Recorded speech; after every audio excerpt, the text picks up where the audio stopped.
Hey everyone, Vic here.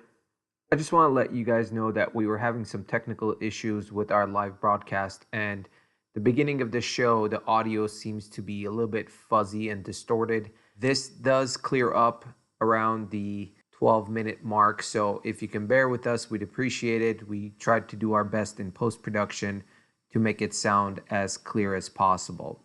So, again, just a fair warning, you might want to lower your volume a little bit to ignore the distortion of the audio. Thank you.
Hello, everyone, and thank you for joining us today at this late hour.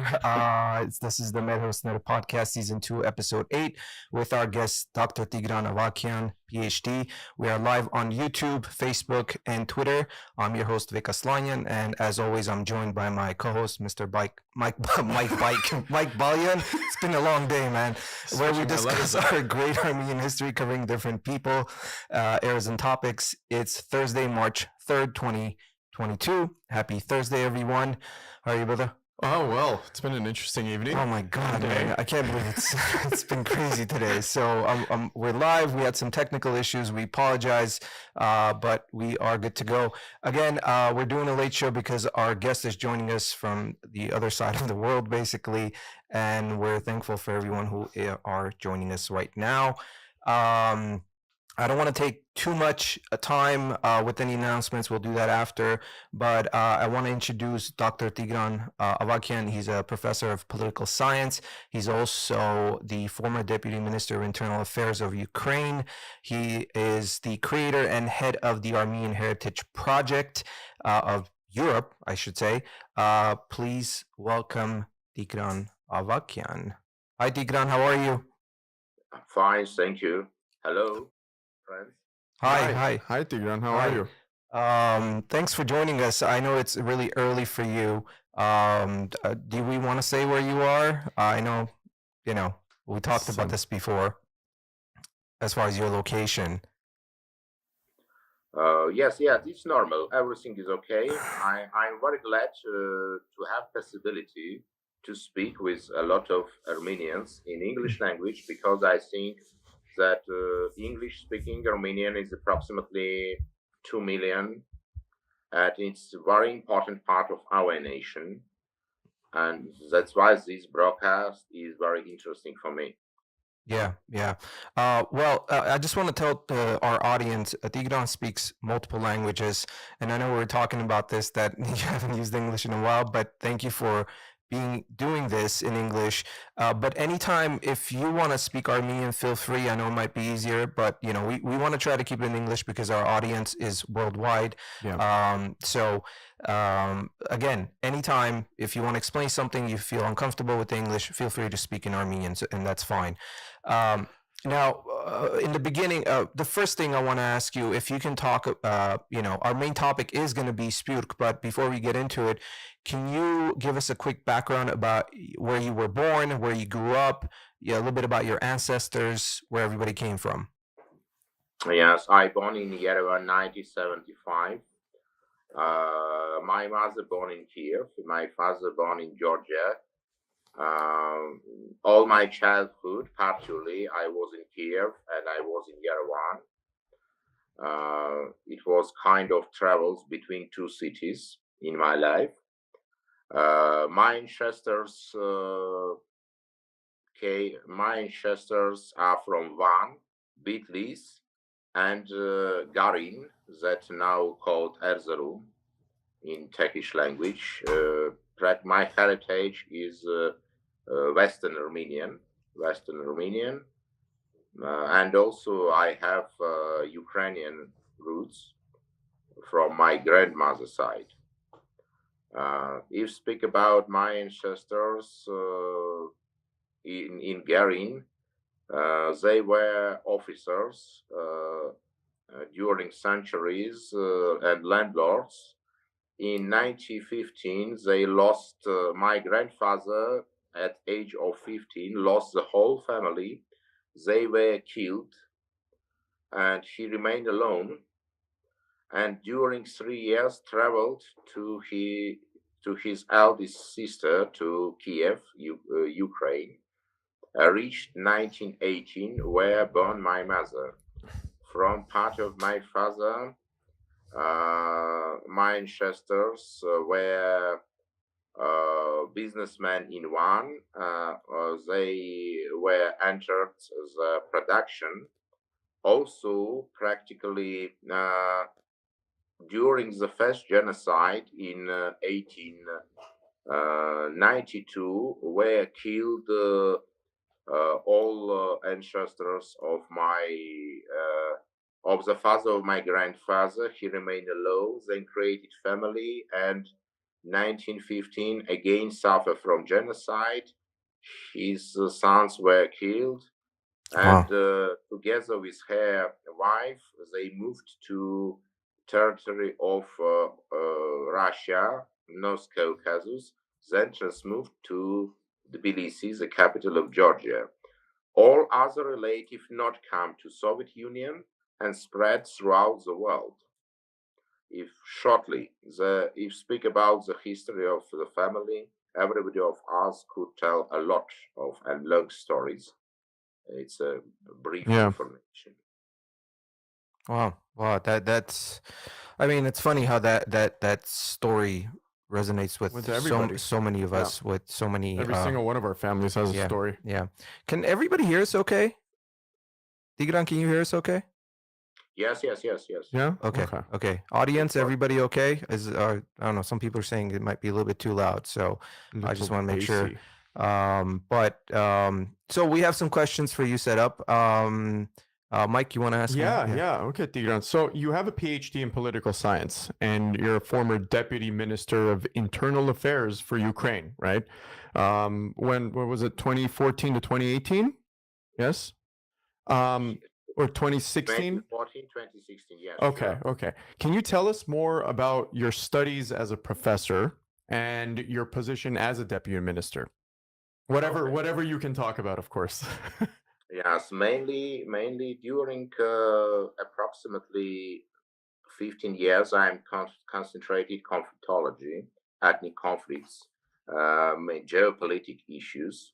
Hmm. It's kind of my profession as a scientist, and I take law during this period in a lot of different universities. I have approximately 170 scientific theses. It's normal for everybody for such a long period. Yeah. Yes, and as a Deputy Minister of Internal Affairs of Ukraine, I was responsible for European integration. Hmm. I was responsible for, during this period, I was one of the creators of Light Infantry Brigade of National Guard of Ukraine. I was responsible for foreign relations and was responsible for international operations Wow. of Ukrainian police. Briefly, Yeah. Um, oh, that's a lot of work. You said 170 theses, so that's normal, you said, for people of your ilk or your position, yes? during 15 years, I think, yes. Yeah. Oh, okay. Wow. Wow.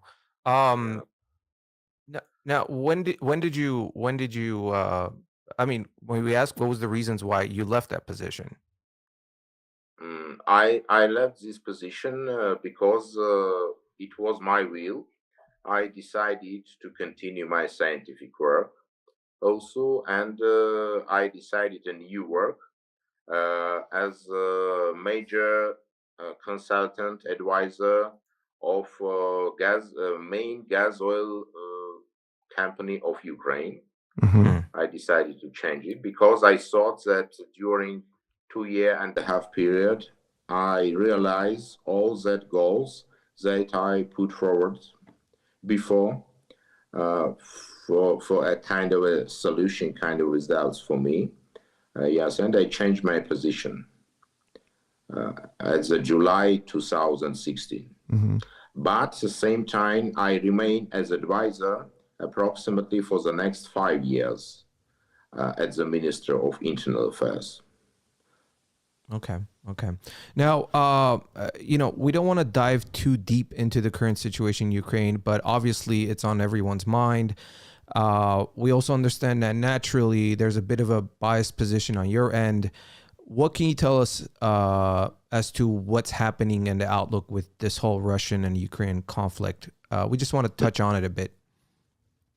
I would like to tell and stress that after the Second World War II, it's a second conflict by size. It's a tremendous conflict. It's a war against Ukraine launched by Russia. And war launched not only against Ukraine, it's a kind of launch against the whole Western world, the war against civilization. Present time is a great tragedy in Ukraine. Ukraine is the biggest country in the Europe, and the whole territory under the attack of aircrafts and missiles. A lot of people died every minute, I would like to tell, because to understand Russians attack also dwellers, attack ordinary people, attack nursery houses, attack hospitals, attack schools. It's awfully, and all this information you could find in speeches of the President of France and President of USA when they take floor about this issue, and they do it very often.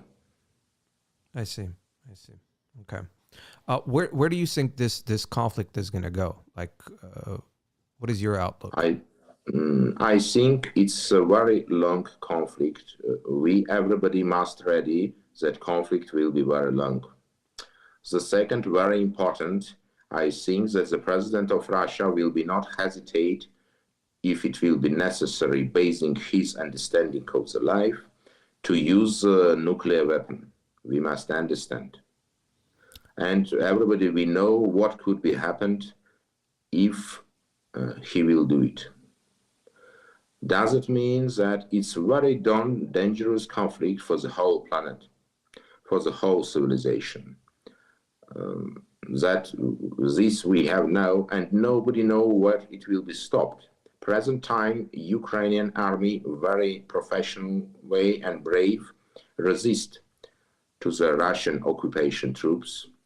And I think and hope that Ukrainian army, with the aim of the whole civilized world, will win. Yeah, I mean, everybody wants this to end as fast as possible, right? Yeah. That is Well, the at goal. the end of the day, no matter what happens, it's the people that are suffering. Governments can Yeah. go to war, governments can play chess with Yeah. countries, but it's We're the victims. yeah, you know? it's unfortunate. Yeah.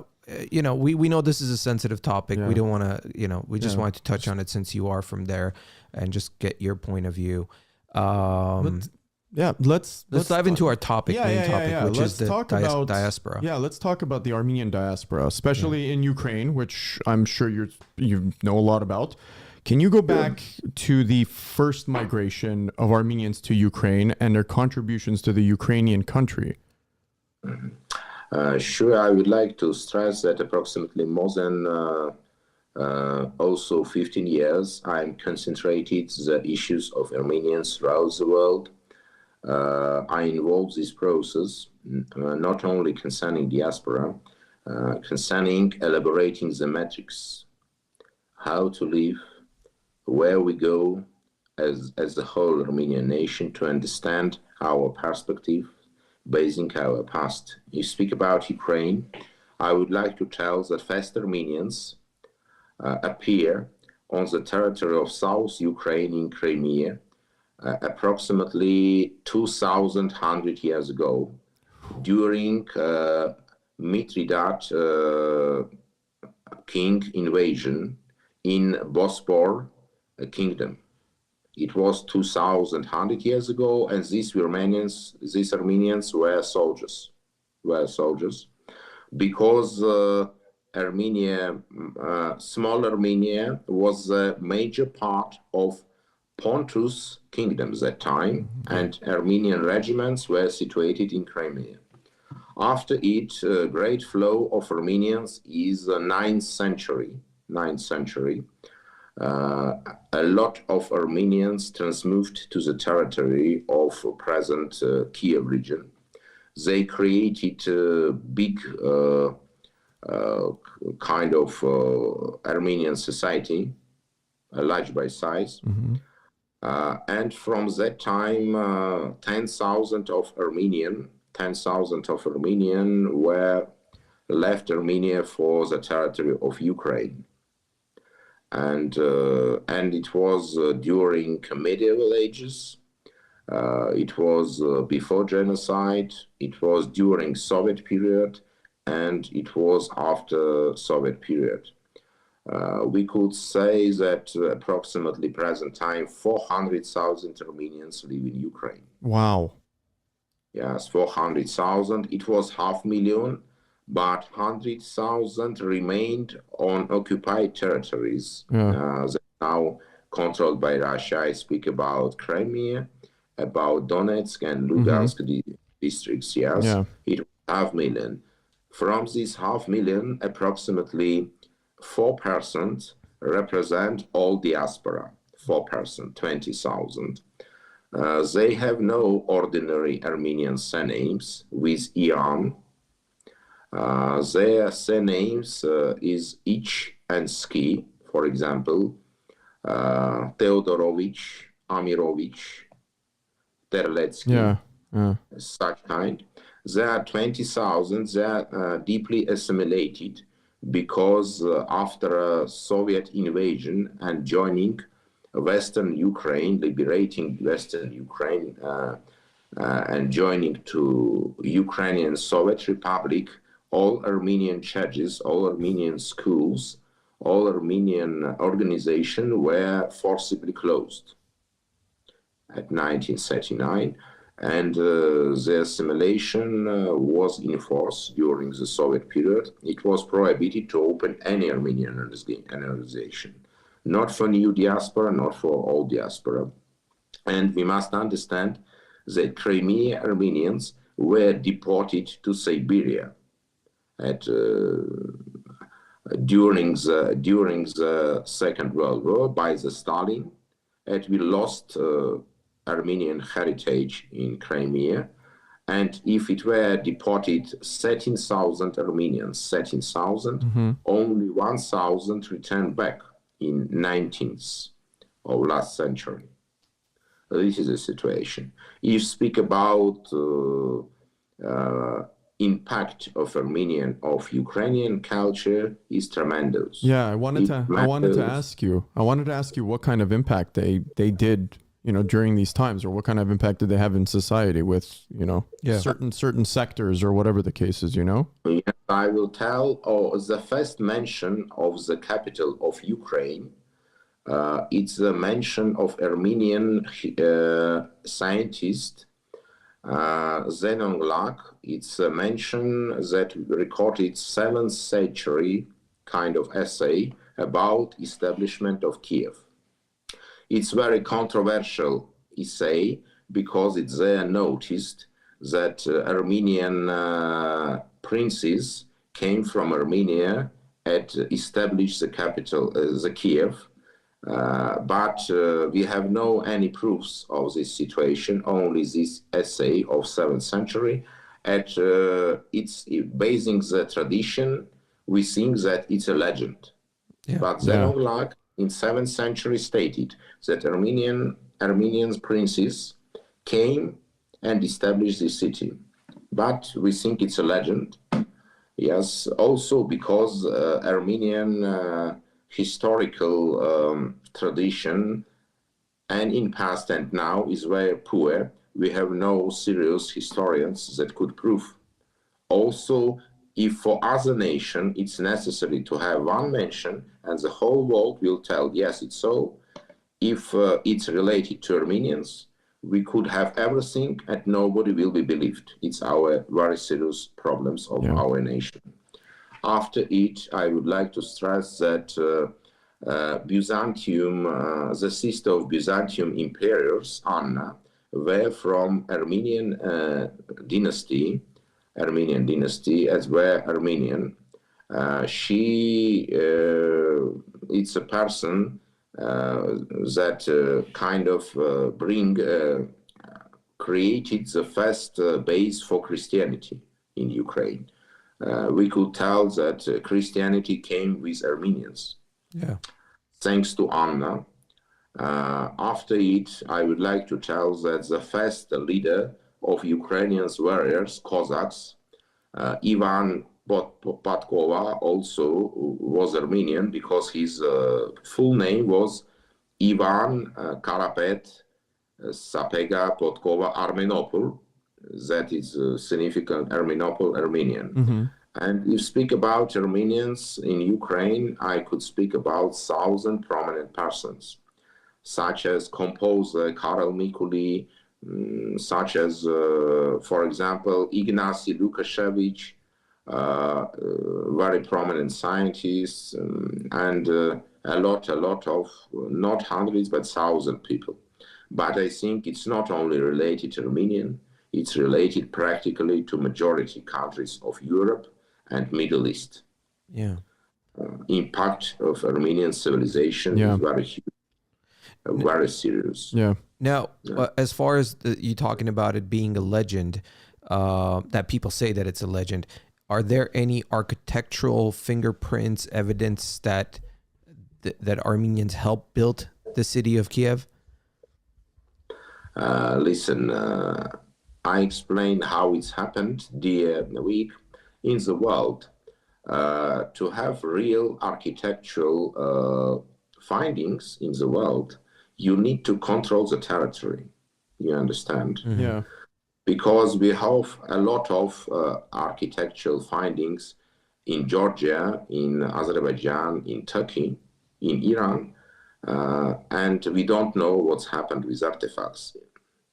You understand what I would like to tell? During Soviet period,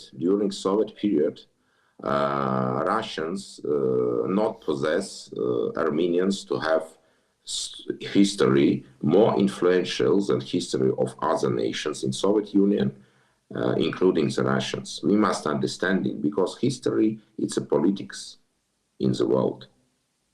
And a poor nation could have only a weak history. We must also understand it. Political strengths of the state give possibility for nation have a strong history. Armenians' history is very huge. Armenian history is very influential. Problems of us Armenians that minority of Armenians know 5–10% of our real history. Majority know only some formal characteristics about our history, as Mesrop Mashtots, Tigran Metz, Kilikio Takaurutsun, Kilikian Kingdom, Yehern, and that's all. But our history is very serious.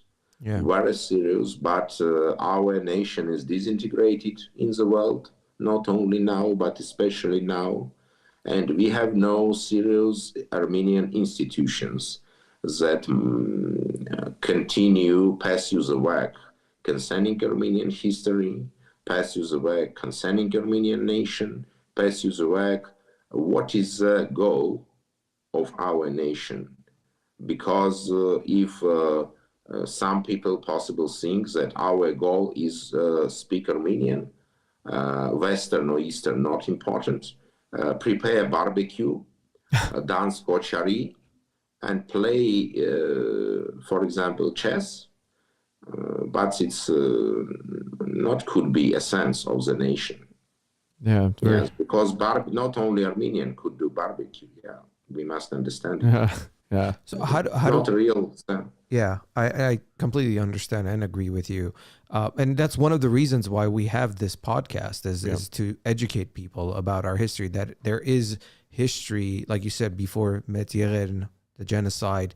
We have a rich history to talk about these stuff, and people like yourself, intellectuals and other intellectuals who have been on the show.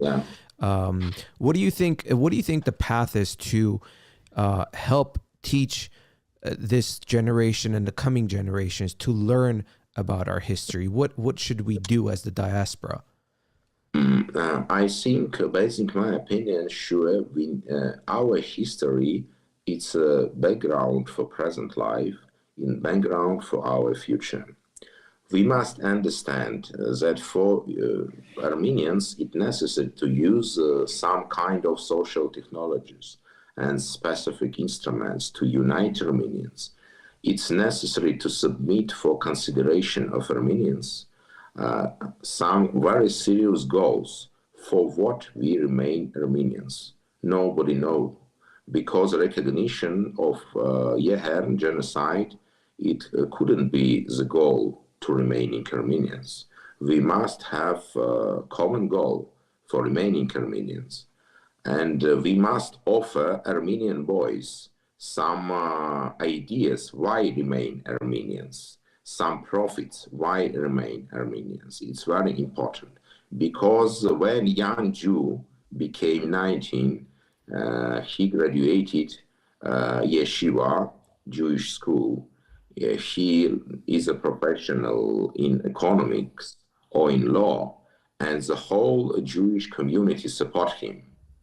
When Armenian graduated Armenian school, he learned only speak Armenian language at some semi-Armenian dances as kochari, and that's all. And I would like to ask everybody, with knowing kochari and Eastern Armenian or Western Armenian, could we survive in the modern world? Without assistance of Armenian diaspora, could we survive? But it's a great problem, and we must understand that without creation corporative structures, without offering our youth some perspective and ideas why to remain Armenians, it's no perspective for our nation at all. That kind of leads me into the next. Well, you had a question? yeah. Go You ahead. don't think? I guess this is just an offshoot question. Would be? You think that maybe because of the lack? I mean, I'm asking the obvious here. Maybe because it's the lack of, I don't know, culture or Western civilization, that maybe so many of Armenians that leave get attracted to that and don't want to come back. You know what I mean? Like it's an obvious issue. Right? Yeah. I mean, we see it. You and I have talked about it sometimes. I was a victim of it, right? Growing up here, being born here, but something kept pulling me back, right? Yeah. It's not because I'm going to go to Armenia and make millions or something like that. It's your culture. It's internally, right? Yeah. But how do you think that can be deep rooted in, let's say, some of the younger generation moving forward? How can other people, and how can Armenia itself be able to instill that in the generations moving forward, where, like you said, you really want to take grasp of your culture and blow it up? Yeah. I think that it's not only enough to learn culture, not only enough, I told about it, to learn history. Again, I would like to stress that we need to submit for our youth a perspective. Why? Very thin perspective. Why they could be or must or can or any other proverb we can use remain Armenian. Why? That's why very important to create corporative structures. The same that we had in medieval age. Mm-hmm. We had amkarutum, unions, professional unions at time that assist each other. Mm-hmm. It's very important to create Armenian World Network because Armenian must use that tools that we have now. Main tools that differ us from other nations is very strong network throughout the world. And you are, for example, Armenians barristers, they could more fast communicate from Los Angeles to Melbourne, and to solve any question, totally Armenian legal experts, lawyers, Then, for example, barriers of other ethnic heritage, because everywhere live Armenian lawyers, everywhere. Yeah, pretty much. The same, everywhere Armenian economists, everywhere Armenian bankers, everywhere Armenian doctors. Very important to create effective unions, not formal unions, not formal organization. Present time, all our organization, or formal, or if not formal, they fight for genocide recognition. Genocide recognition is a key and most important issue. But we don't need recognition. If you go to the street and you was kicked by some gang, you will not go to the whole friends and ask, I was kicked, boys? They thought, oh, you was fantastically kicked. And again, you go, really, I was kicked? Oh, it was fantastic. It was grandiose. You know what we do. We need understand, we need speak about reparations.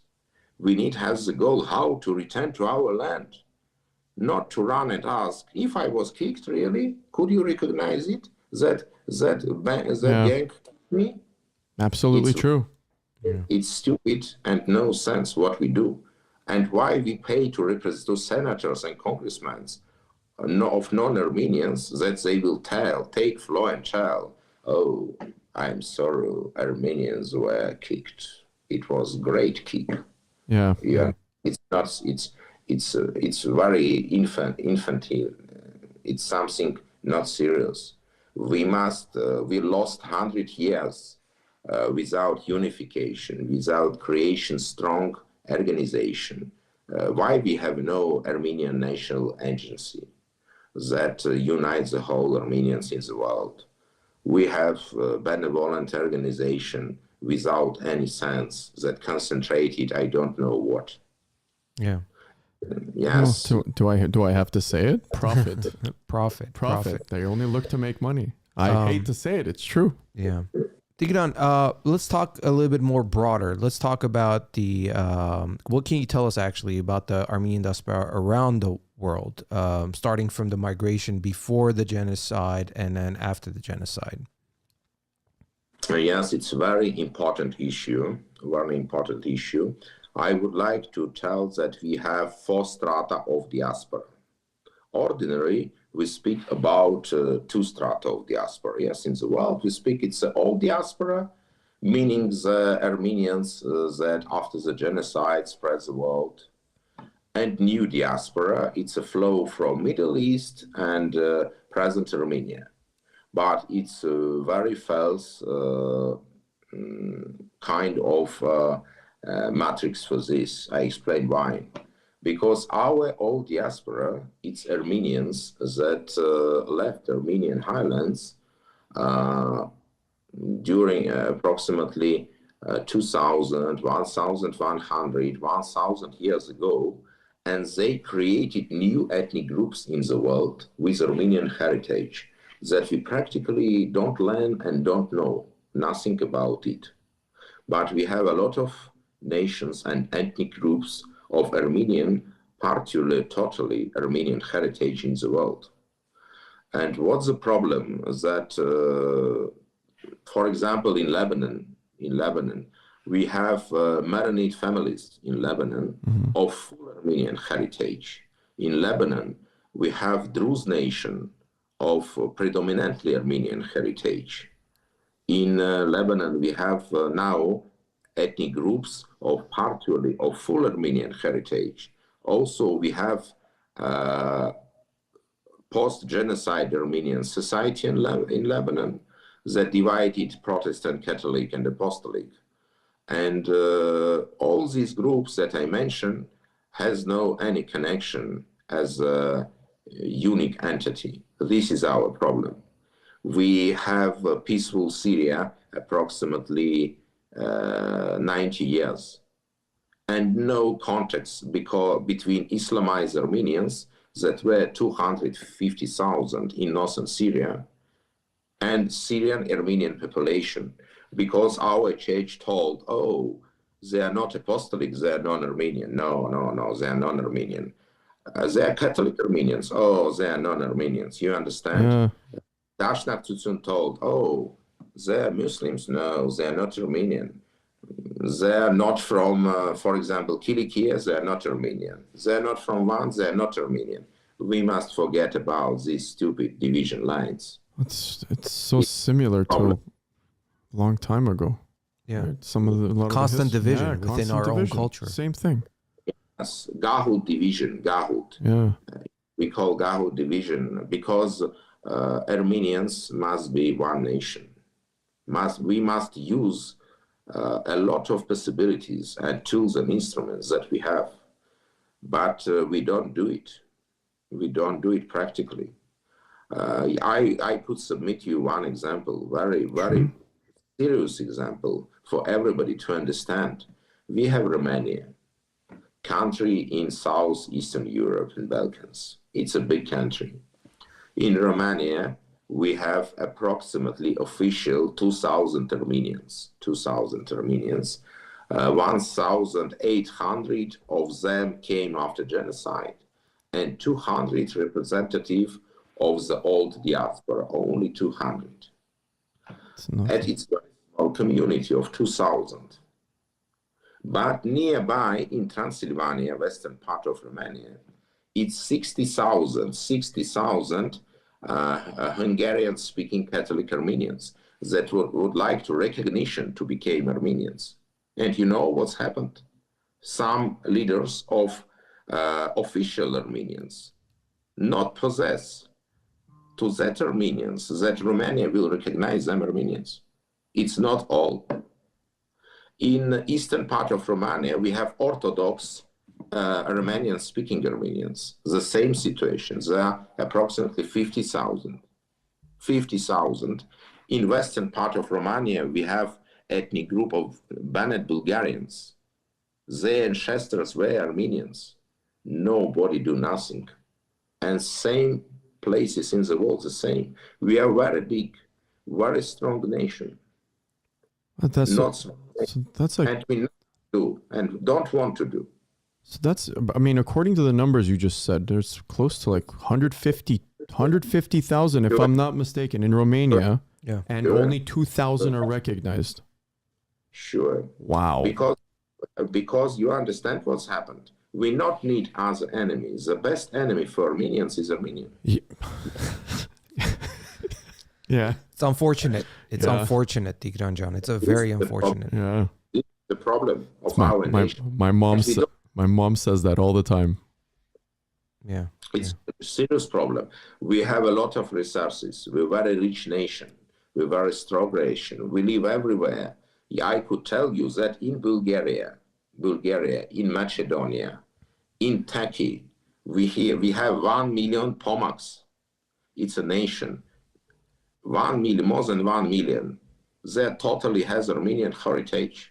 Nobody know about it. Also prominent American scientists of Armenian heritage don't know about it, but everything this, it could open the book and read to make investigation. More than 1 million. We have nations totally composed from Armenian component. We don't learn it. It's after genocide, it's more than 100 years past. We don't know how Armenians were assimilated in Turkey. We don't know how Armenians remain in Turkey. What sub-ethnic Armenian groups remain in Turkey. You understand? Yeah. What we do this time? Yeah. What we do? Learn how to dance kochari or not Caucasian? I don't know. Oh man, you really don't like Kochari. Before we continue, those of you who are just joining us, we have Tigran Avakian, I should say Dr. Tigran Avakian joining us live, and we are discussing the history of the diaspora, Armenian diaspora in Ukraine, around the world. And we're having a very great conversation, interesting conversation. To our audience who is joining us live, if you guys have questions for Tigran, please feel free to ask, and we will share it with him. And I think you can see the questions as well on the side. But yeah, let's continue. Yeah. So Tigran, you are the creator of the head of the Armenian Heritage of Europe, right? What can you tell us about this project? I know we've been kind of talking about the Armenian diaspora and whatnot. How much further can you go about this? The first sample of this project was a film, Armenian Legacy of Europe. It's in YouTube. I recommend to watch this film. It was approximately 10 years. It's on YouTube, and it's open in English language. Armenian Legacy of Europe. It's a very important film about history of Armenians in Eastern Europe. Project was stopped because it's very expensive to have such professional films, and it's necessary very serious budgets to create such project. Concerning film, it was stopped, but concerning learning Armenian heritage throughout the world, no. Main purpose to understand what does it mean Armenian diaspora. From what parts consist Armenian diaspora, where Armenian lives, and what is the quantity of Armenians in every country. It's very important topic, and I continue this study. It's kind of my hobby, but I spent a lot of times of my life devoted to these studies. If we could speak about present Armenian diaspora, I could very briefly, very fast try to explain what's happened with us now. Sure. Where, yes. Present time, we could, it will be easy to divide mentally and kind of a matrix to imaginate Armenian diaspora between continents. Yeah. I think I will not speak about Armenian diaspora in USA. Nevertheless, I was in Armenian centers in USA. I know a lot. and in Canada. Or I could a little bit speak about Armenian diaspora in South America, because it's under huge influence of assimilation. For example, in Argentina, we had approximately 300,000 Armenians with Armenian identification present time of 120,000. It's not good. In Brasilia, we have approximately 80,000 with Armenian identification of 50,000. If it shows a level of assimilation. Same in USA. All Armenians that came to USA before the genocide, 95% of that Armenians practically assimilated and became Anglo-Saxons. Young, I don't know, it's correct to tell, I don't know how it's tell, Yankee Anglo-Saxons, white Americans, I don't know the truth. 95% of the very big Armenian diaspora throughout the world. For example, I explained why. When Armenians from Hungary go to USA 150 years ago, USA adopted them as Hungarians. They spoke Transylvanian Armenian. They go to small Armenian society and tell, hello, I am Armenian. Armenian from Polis or from, for example, other part of Armenians, open eyes and told, you Armenian. You are not Armenian, boy. You understand what's happening? Yeah. Same happened everywhere.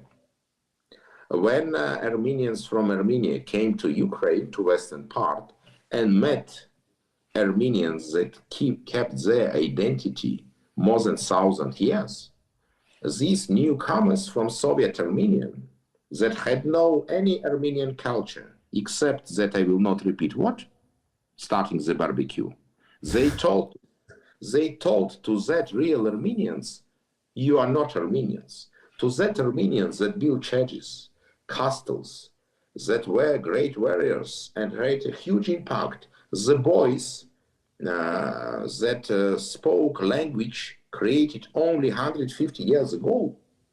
I speak about Khachaturabayan language that has no history, that has history of 150 years. I don't know why it was happened, because we had language, unique and one for the whole Armenians, but we decided how to possible divide our nations into two parts.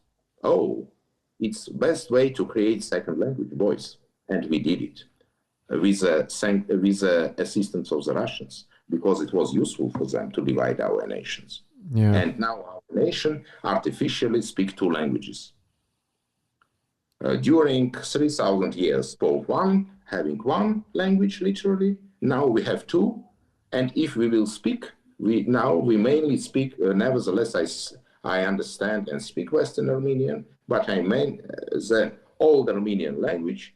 I speak Eastern Armenian mainly.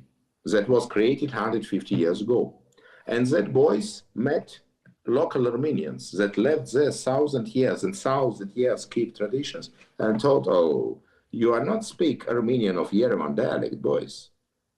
You could not do barbecue. You are not Armenians. You are not Armenians because your anthropology is not Armenian. You have no any Caucasian anthropology, some face. You have blue eyes. You could not be Armenian. No, you are not Armenian. You understand what's happened.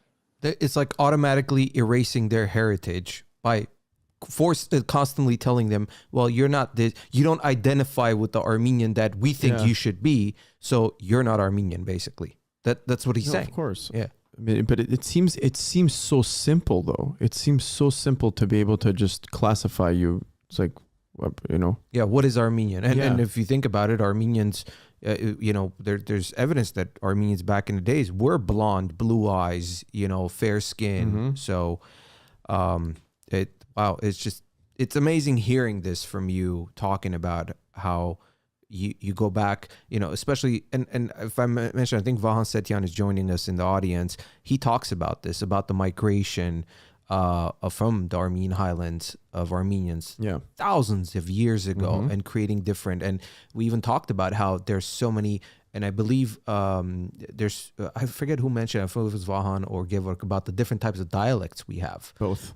Yeah, I think both of them mentioned it, that Armenians have so many dialects from the past that if they were to meet right now and talk, they wouldn't understand Nobody would each understand other. each other. Yeah. You know, so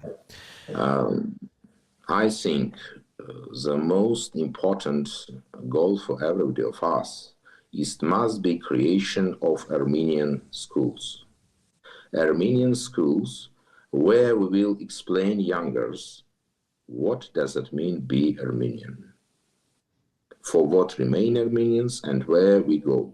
Where we could go to only, we could have only one goal, to create strong Armenian state. But to create strong Armenian state, we need to do the same as Israel. Only one variant, where the whole Armenian will be represented, that nobody could influence. What we have now in Armenia, why it's not successful? Because we remain local Caucasian Eastern Armenians alone, and told, oh, you are pro-Russians.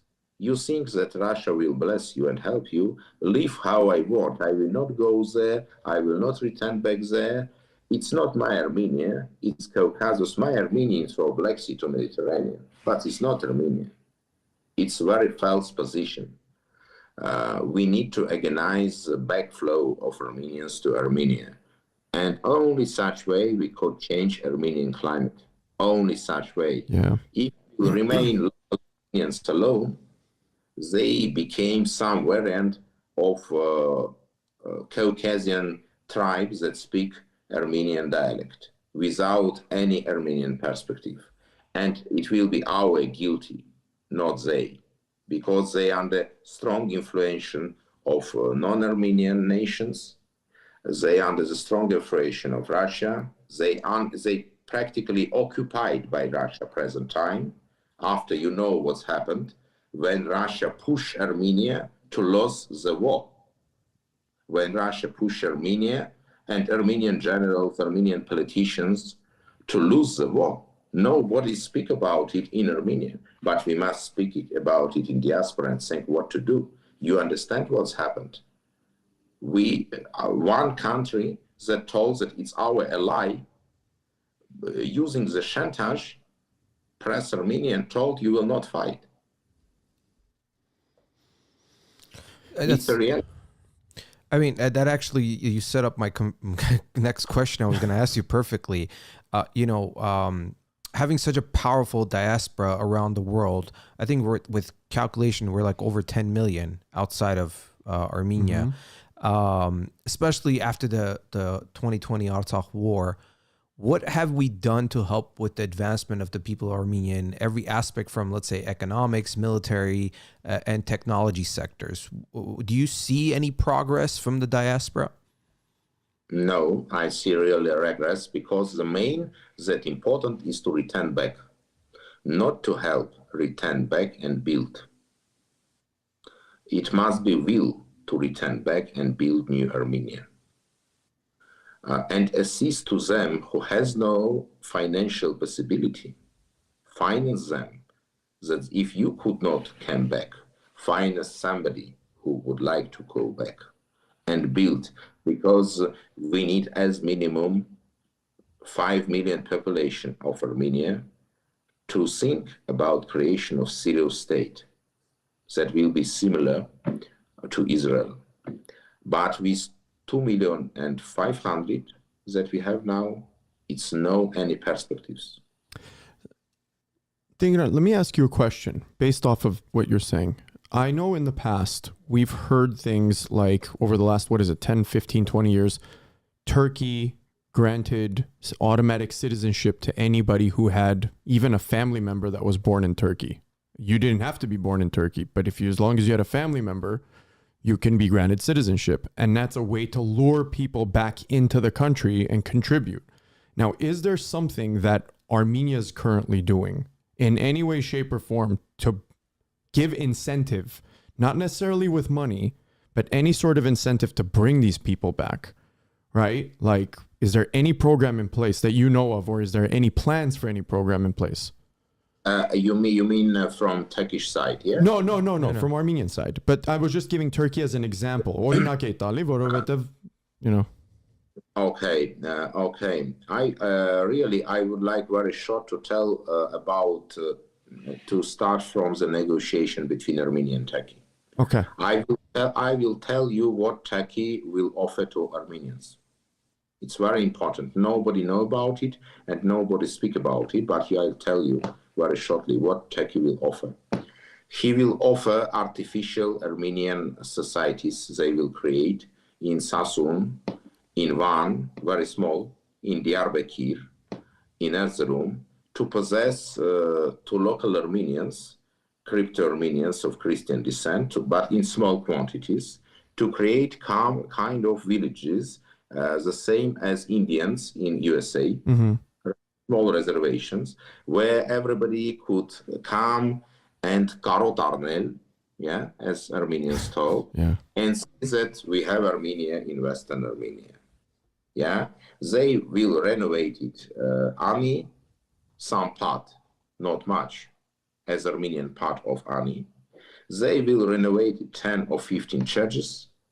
They will possess to open 2 or 3 Armenian schools in Mush and Sasun for local Islamized Armenians. And that's all.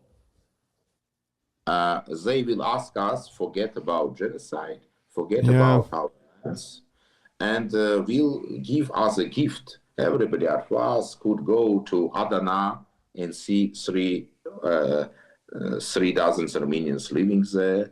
They will do some Armenians, I don't know, Tolma. It will be festival. Same will be in Diyarbakir. Same will be in Van, small district. With in Van more, it will be 2,000-3,000 Armenian district. You understand? Yeah. We must be lucky. We will be very lucky because you see, Western Armenia, Yerkir exists. We go. It's our land. We could free live there. But Turkey never possessed to 7 million Islamized Armenians became Armenians again. Yeah. Turkey never possessed to open DNA laboratories to show that the half of the whole Turkey has Armenian blood. You understand? Because it's a great politics. But what could do Armenian? Armenian, again, must use social technologies to speak with Turkey. We need to solve question, Armenian question. We need to speak to Turks. We must be strong and speak with them. We must find compromise to return back to our lands, to become more stronger. We need to act. Now, in terms of Armenia itself, right, do they have any sort of, is there anything that they're doing? I mean, I don't know, where they're trying to get people to come back to Armenia to repopulate or repatriate Armenia, whether it be, I know there's been advancements in technology, right? There's a lot of schools being put up, tech schools, technology forward schools and whatnot. But besides that, what else are they doing? What else is the Armenian government doing, or just Armenia itself doing to maybe possibly flood the country back with people? We must not rely on present Armenian government. Government, yeah. Armenian government. I explain why. Because they represent interests of Russian Federation, not Armenian nation. Okay. We need to rely on Armenian nation in Armenia. We need to go back to change the situation without relying on present Armenian government. Because really, last 30 years, we have no any Armenian government in Armenia. All were agents of other states. I speak very open. They were no Armenians. They represent interest mainly of Russia and other states, but mainly Russian Federation. They were not really Armenians, politicians. We had no any Armenian politicians there leading the country. It's my own, not it's my opinion, and not as scientists, as politics. The Armenians must know it. Why we live in such conditions? Why Armenia is so poor? Because they were kleptocrats. They thought only how to robbery money. from Armenian diaspora and Armenian economy, to buy palaces in Russia, throughout the world, in USA, yes, to buy yachts, and it was to collect money in Switzerland banks. This was the aim of these people, because they were no Armenians by spirit. And they were no Armenians basing their political wings. And everybody know it and nobody speak it, because it's too easy to come to Armenia to give $1,000 or $1 million to build one library or renovate one church, and told ahvore ugenal. Yeah, it's problem namesh. Yeah. I mean, obviously, and to add to his question, it's not a simple task. But what do you think the right process is from the business investment, intellectuals, education, medicine, technology, and just the overall job sector? What do you think? How should the diaspora start this process to start investing into Armenia? I think that huge Armenian diaspora must find some small district in Armenia and be responsible for this district. For example, Australian Armenians, that approximately 100,000, could find not one village, but a couple of villages or small town, and concentrate it, be responsible for this territory. American Armenians must be responsible for the whole country, because it's very big and huge diaspora. For example, Armenians from Italy could be responsible for some small district. And every Armenian diaspora must, as invoice, send young Armenians, professional Armenians to Armenia, kind of envoy of Armenian nation, of this diaspora, to be in Armenia, and assist them to establish a small Armenian Italian community in Armenia, small American Armenian community in community, and so on. This is idea. I speak about real steps, because we could write down a lot of unreal ideas and steps, but we have no this possibility. But exist real steps that are necessary to do. Yeah, it's very important, because present time you see that nobody really leads a nation. An efficient situation. Party or traditional parties, they are inefficient. They not represent per agenda.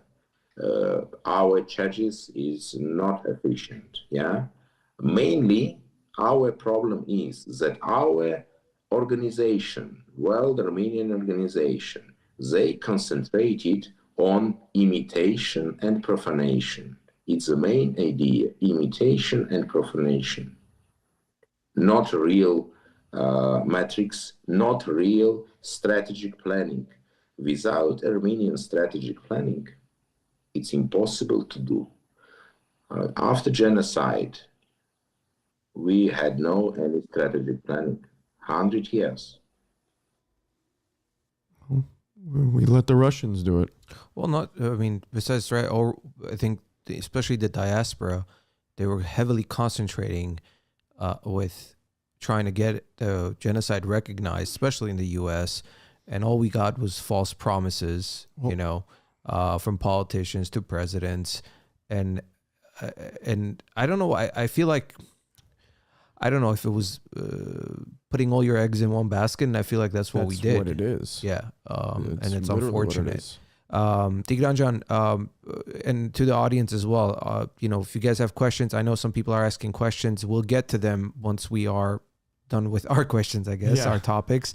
And they're random, so, some might be within the topic, some a little bit off, but to everyone, we'll be asking your questions shortly. Sure. Yeah. Sure, I'm ready. I will be glad to answer the questions. Okay. With the current talks of normalizations with Turkey and possibly Azerbaijan, how do you see the future of the Armenian diaspora playing out around the world? Let's say 10, 20, 30, 50 years from now, if you can. And also, do you see more people leaving Armenia or a large repatriation or population growth in Armenia? Present time, I see that Armenians continue to left Armenia and go toward Russia. By just 7 days, Armenians think how to left Russia and not important where to go, because you know what's happened now. Russia start war against the whole civilized world. And I think that Armenians that go to Russia as economic migrants, now they try as soon as possible to left Russia for any country of the world. Concerning normalization, yes, we need normalization to become stronger. We not need to normalization to forget about our interest. And we need this normalization because Armenian now is very weak. We need time to concentrate it more and more Armenians in Armenia, to create strong army, financial system, intellectual centers. Because if we told that we are most intellectual nation in the world, why we are in such bad situation? We need to create these intellectual centers in Armenia. It's very important. We have all tools to create very strong state that could alone be in a kind of paradigm to secure its territory and be very strong and very effective. Look at Singapore, yeah, for example. Why not we? We have 6,000 years history. We have grandiose, tremendous results throughout the world, everywhere. Why we are so unsuccessful on our land? On our land. Not normal. No, it's not. It's true. Everywhere we go, we find success, except for inside our country. Yeah. Or on our motherland, right? Yes, we need this success. We need it on our motherland, not outside. Yeah. Well, I think you're starting to see that slowly. I've met quite a few people, especially since we started doing this project, that are working in the direction of starting some sort of a project there to help educate, help the economy, help people learn a craft, to have a job and have that craft help, in every possible way. But it's not as easy as getting up and packing and going back. People have lives. For example, we have lives here. It's the comfort of it. It's once not you just the settle in comfort. Listen, we always talk about how our parents, let's say in '88, right? Yeah. My parents left everything, got up, came here, and started a new life. Very brave thing to do. Very scary thing to do. I can't imagine just leaving everything I have here and getting up and going, even though it's my motherland. It's very difficult to go and start. So what we need to do as the diaspora is find ways of, without leaving, let's not call it comfort, let's call it our lives here, but start a new version of that life there and slowly transition into it. Yes. And when I say slowly, I'm not talking about 50 years. I'm talking about give yourself a 5-year plan, maybe max 10-year plan. Start slowly doing that. Now, here at the end of the day, and I'm going to be a very, very harsh realist about this, and I know you and I have had this conversation even with prior guests. What is the number one thing that's going to deter anybody from wanting to go back to Armenia? Is money. Yeah. This is it. I hate to say it because let's say they leave Armenia, they come here, let's say in the US, they make more money than in Armenia. Doesn't matter what the tax situation is, whatever the case is. Are they really going to go back and look at that number fall? Or I mean, let's be realistic. Yeah. Let's be realistic. That's the problem. But that's because people think it's the greed and the ego that takes in. It's, egotistical. Yeah. Yeah. Unfortunately. Tigran, we have some questions, and the first question, again, Edgar is asking, let me put this on the screen. And his question is, how would you compare the corruption over the last 30 years in Ukraine versus Armenia? Do you see any comparison? Look, the whole post-Soviet countries involved into corruption processes, because during the collapse of Soviet Union, the matrix of corruption were inserted in this process. What's happened?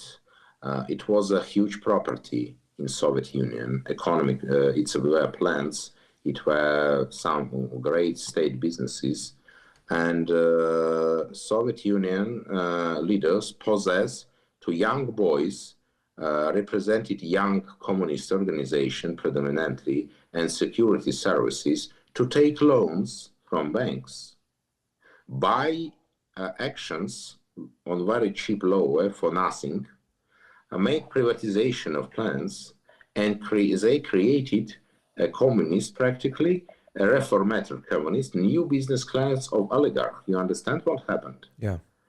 These uneducated oligarch, they pursue the policy of corruption because they has no Western values, no enough education. But you know, when person has a lot of money, he start to think that's a very clever boy. It's normally. If you have money, you immediately became very clever and smart. It's a life of humanity. Yeah. It's that thing that, you know, the minute you have money, all of a sudden you feel like king. Yeah. You think you're the smartest one in the world. You know what's best because you were there. I guess call it the right time, right place. Yeah, sure. Yeah. I think that all economic class in post-Soviet republics were created artificially, not naturally. It's This true. is a problem. That's true. That's true. Let's see. Anybody else have any other questions? I don't know if this question from Edgar has a lot of questions. Yeah, Edgar's on fire tonight. Yeah. I'm not sure what this was towards, but his question was, does Armenia have the same annual funding from the U.S.? Does Armenia have the West protection that Israel has? Does Israel have, what is that, AATZ? I'm not sure what that means. That is, you know, controlled from a different country. Okay, I explain my position and the reality that we have. Nobody blocked Armenians prior to Jewish nation to be so strong in America as Jewish. Nobody. Armenians in medieval Europe were 100 times stronger than Jewish nation, and we lost everything. Jewish nation learned from Armenians and go ahead. Okay, we could not be second Jewish in USA because USA just have Jewish nation. Why we did not do it in China? Why we don't do it in India? Other great powers, why? Why not? If Jewish became invoice of USA and Anglo-Saxon world, Armenians could be, not now, it's late, to be invoice of China in the world. Why not? But why it's happened with Jewish? Jewish religious leaders create yeshiva. Plants, it's a school. Plants, yeshiva is a small plant that produce Jewish boys and girls with the same standards throughout the world. We have no such schools, but we need it now. When we will have the same schools that will produce standardized Armenians, we will have future.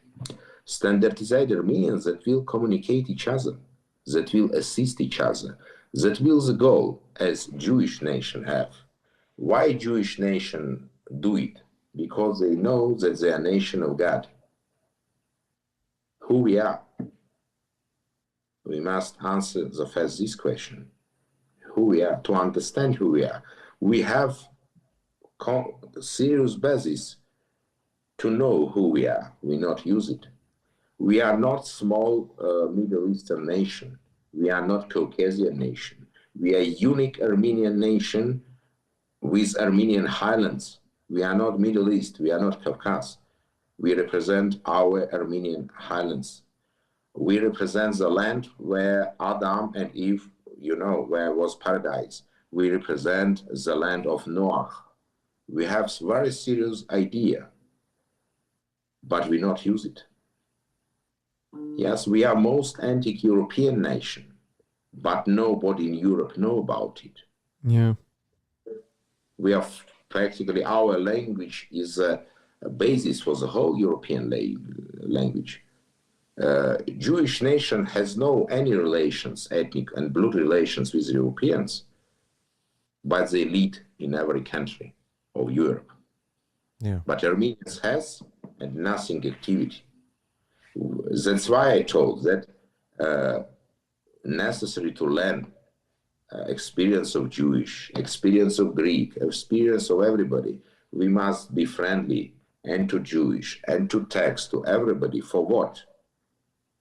To create strong Armenia, having in mind our interest with this aim. Yeah. Yeah. Create relations for your own advantage. And Edgar brings a great point. Only 7% of Armenian kids are in private Armenian school in the US, especially in California. It's too expensive. And I can attest to that because my kids go to AGBU. I went to one. That's why my parents. And it's very pulled me up. expensive. Yeah. And, you have to cut from your whatever daily life, monthly life, whatever, expenses you have to be able to send your kids to these schools. Now, we chose to do that. It's hard, but we're doing it for our kids. I still think that Armenian schools need to focus more about our history, like you said, teach them who we are. They concentrate too much on these, what do you call them? Almost like the... it's almost like localization. Not just that. They teach the PowerPoints, Yeah. They teach maybe a little bit of Tigran, you said, Tigran the Great, a little bit of Vartan Mamikonian, 301 AD. They nitpick things. They don't teach all the way back to who we were, where we came from, really teach them about the Armenian highlands and how we migrated into other countries and gave birth to civilizations. We talk about this with Vahan all the time. So I think that's the biggest problem of the diaspora. There's so much money out there. There's so much money out there that could be invested into creating more schools, affordable schools, or even create some kind of a, I don't know, what's the term, like financial aid, something to help these kids to... but don't forget, it's still working under an American education system. It is, right? That's typically what they're gearing these kids to prep for. They're not prepping them to become Armenian citizens or Armenian repatriates. They're grooming them to get into American colleges and institutions. I agree, but at the same time, you can do that with giving them, if they have history class every day, Armenian history class. Like for instance, when I was growing up, I don't know how it is now. Your kid. They have it. They have it, but it's like once a week. Three times a week for us. It was 3 times a week until 7th grade, and then after that, it was just. Yeah, but what are they teaching? Not like I said. I've mentioned it many times. Nothing. Very scratching the surface. Yeah. Very scratch the surface. Yeah. I mean, again, that's. I hope things change. I think we wake up as hopefully we wake up as a nation, because if not, we're gonna be doomed. I mean, I think it's happening, but like Tigran's been saying, too many voices from outside, and it doesn't look like there's enough doing anything to impact what should happen over there. Yeah. Tigran, are you working on anything right now as far as any other projects, or should I ask, what are you working on right now? I know with the situation with Ukraine, it's kind of tough for you. Sorry. Really, now I concentrated the situation in Ukraine because it was unprecedented. It's a great tragedy, and it's also influenced my family, everybody, because we don't know what will be the future. When I will be understand, I will continue my project about the codification of Armenian heritage and about ideas, what we could do and how we could do. for the have the common Armenian future. Well, you're doing great work, and thank you for everything that you're doing. You're a family friend as well, and we don't talk about this stuff obviously here, but there is a lot that you do and a lot that you've done in the past. You've been here in the States, you've been to my parents' house, and we've had great conversations, and know each other from childhood. Yeah. By the way, my mom's in here. She was saying hello to you. Again, I thank you for everything that you're doing. You're a great man. Your knowledge about all this stuff is incredible, and we would love to have multiple conversations, especially going back, thousands of years. We have one last question for you, and this is a question we ask to all of our guests. It's your turn. It's your turn. It's my turn. Week. Okay, yeah, it's your turn. To so, ask this question is: if you had a time machine, գիտես ժամանակի մեքենա. Yeah. What period would you like to go back to live or witness, and why? In Armenian history. In Armenian history. Yeah. I think I would like to see the initial period as scientist to really understand how it was the base of our creation, how it's happened. Initial period, but it's approximately 6,000 years ago. Yeah. I speak about this initial period. Yes, I am not speak about Portasar, that in Western Armenia is at 80,000 years, but approximately 6,000 years is most interesting period for me to understand how it's happened. I am not historian. I am only amateur in history, but I learn Armenian history whole my life. And when I speak about Armenian history, it's a conversation of amateurs, because my specialization is politology. It's necessary to understand. Yeah. Well, we need to connect him with Vahan Setyan. I think you guys will have some great conversations. We've learned so much from him, and the belief that we go way back. I mean, even 18,000 years. So. And I think there's truth to that. Of course there is. Anything you want to mention before we let you go? I would like to wish to the whole Armenians prosperity and safety. And to think, if we not live in Armenia, to find such states with stable political system, not to be in the situation as Russian Armenians now, that's 3 million, that country is under sanctions, nothing is work. No Facebook, no, you understand, all is blocked, SWIFT, not act, and 3 million Armenians must give young Armenians to fight now and die for interest of the Russian, not to be in such situation. It's very important to think where you go. Parents must think where they established this new Armenian, that it will not be the hotbed, you understand? Yeah. Necessary be very, very smart and clever making such decision. Yeah. Very true. Tigranjan, I wish you the best, to you, to your family, to your sons. Stay safe. I know it's a very tough situation for you. We'll definitely be in contact with you. And thank you for waking up early in the morning to be with us. We truly appreciate it. Thank you. Also, it was very interesting for me. I am very glad if I tell as minimum some words that will be interesting for other Armenians. I will be glad if it's so. It truly will. It truly will. It is. Yeah. So again, go get some rest. Enjoy the rest of your day, and we'll talk soon. Thank you very much. See you. Merci, Tigran. Merci, Tigran. All right, guys. Well, that was Dr. Tigran Avakian. That was a great conversation. I do apologize if there's some technical... We're a few minutes late. Yeah, we're late, and we're not sure what's happening with... I don't know if it's an internet issue. There's some weird delay. So I do apologize ahead of time. Thank you for the question, Edgar. Thank you.